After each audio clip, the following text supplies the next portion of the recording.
Three Stooges facts that they hid from fans. Throughout the time spent in the spotlight, there was no shortage of secrets surrounding the Three Stooges. These personalities were a massive component of American comedy throughout the early and mid-20th century. From the 1920s vaudeville days to the inception of television in the 50s and 60s, the Three Stooges were renowned for their comedic face-pulling and slapstick routines. These characters are most fondly recalled for the side-splitting Columbia short films in which they were involved that have been seen on television repeatedly ever since the 1950s. The Three Stooges lived in the public eye for a long while, and their roster of cast members underwent some significant changes along the way. Therefore, there are some captivating pieces of secrets, trivia, and goofs which they are associated both on-screen and off. Whether or not you've seen their nonsense, comical acts, everyone basically has an idea of who the Three Stooges are.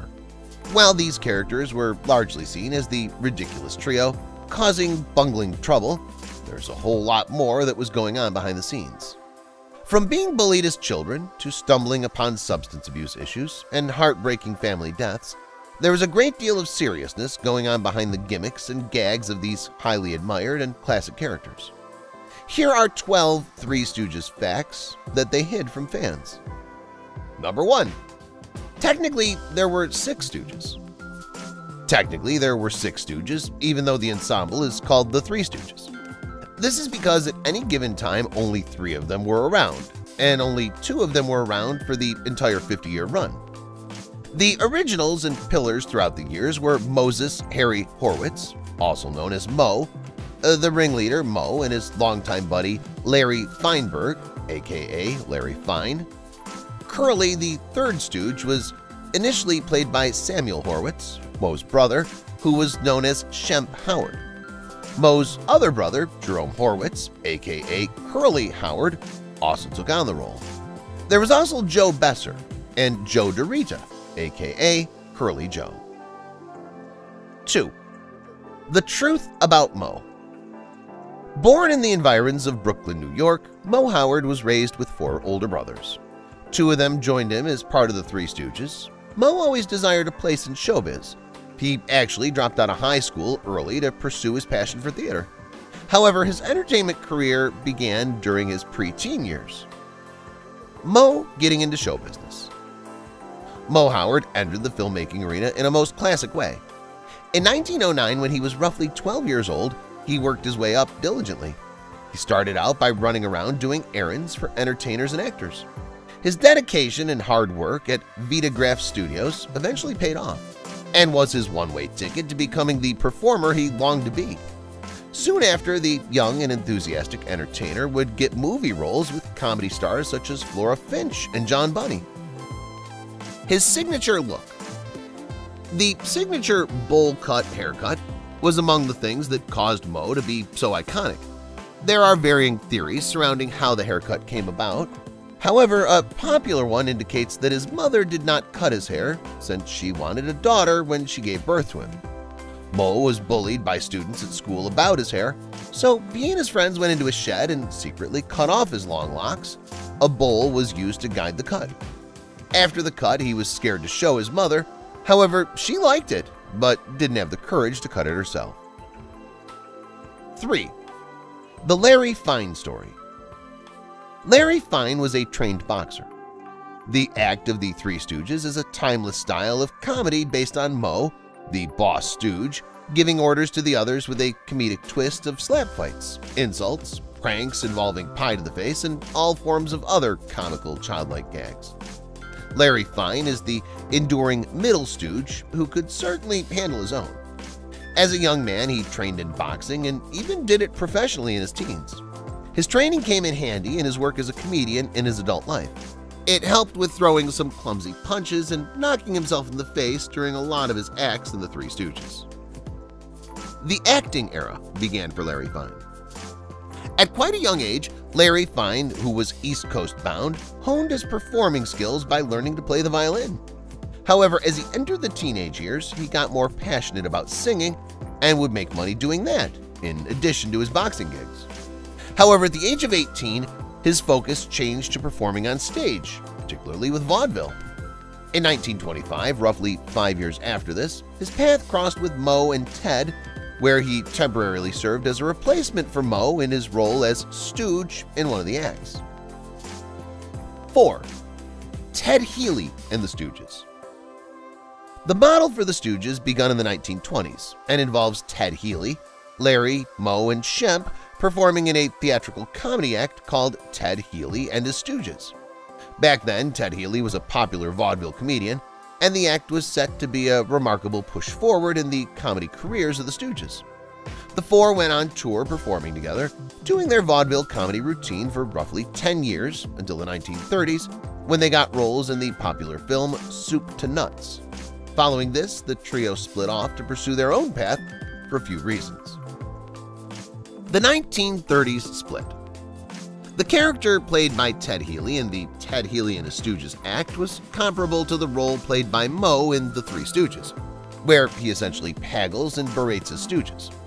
However, during the 1930s, it turned out that the shenanigans that were taking place on the stage was spilling over into his behavior behind the scenes.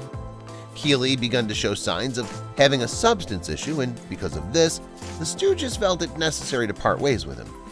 They didn't only feel that Healy was too much to handle off the set, but he underpaid them severely as well. Early years changes.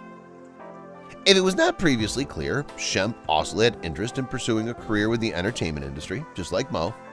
In 1933, he stepped away from Ted Healy and his Stooges first to pursue a solo career. He ended up becoming very successful and had roles in various films. He ultimately found his place back with the Three Stooges. However, it was not under the best circumstances. While Shemp went on his own impressive movie journey during the 1930s and 1940s, Jerome Curly Howard, Moe's brother, was brought on as a replacement. 5.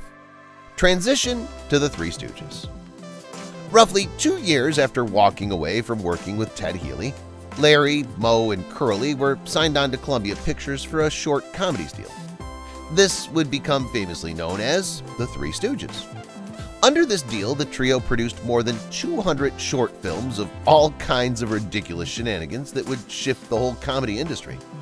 This was because all of them were totally unique in their own way, particularly Curly Howard, the newest addition. 6. Curly's signature look and sayings. Jerome Howard was named Curly even though his head was completely shaved. It's been rumored that this was supposed to be a play on his personality being curly. All the Stooges have their own signature look. However, Curly was a one-of-a-kind sort of guy, and his look came about in a fascinating way. Curly rocked a wavy chestnut brown afro and a waxed mustache before he joined the ensemble. However, Ted Healy would apparently only hire him with a shaved head. This was said to have been done in hopes that Curly would back down. Little did Healy know that Curly was up for the task and was prepared to dedicate himself to the part and his own hilarious signature look. Although he joined as the fourth Stooge, undoubtedly the contribution Curly made to the act was among the most impactful ones. This was largely because what he lacked when it comes to hair, his personality and pizzazz made up for it. As endearing as it is annoying, his iconic woo-woo-woo and nyuk-nyuk-nyuk were classic. These shenanigans helped to provide those black and white shorts with the additional awkward spice that's loved even to this day. From Curly's distinctive expressions to his high-pitched voice, he rapidly became the most well-loved Stooge. 7. Doing their own stunts. Unlike the frequent use of stunt doubles in movies and TV shows nowadays, the Three Stooges were known to carry out their own stunts. It was quite hilarious for everyone to see them getting slapped, poked, or hit with props during the scenes. However, they deserve a few additional rounds of applause and gestures of respect. The trio was quite dedicated and powered through those stunts with gusto. In addition, a lot of the time these actors got injured on set carrying out these stunts. 8. Stiffing the Stooges. Apparently, during the 24 years Columbia Pictures had them under contract, not even one of them ever got a raise. Not only that, but they were totally unaware of the level of popularity they had achieved. While the comedians were of the view that short films were becoming more and more unpopular, it wasn't until years later they realized how celebrated their act was. Keeping their profits from personal appearances. The ignorantly famous and greatly admired actors might have gotten stiffed by Columbia Pictures, however, head honcho Moe also had a sly trick up his sleeves. In the contracts they signed, Moe ensured there was a statement that provided them with the rights to get all the revenues for their personal appearances. This ended up with them receiving much more money than they would have ever received from the more than 200 short films they made.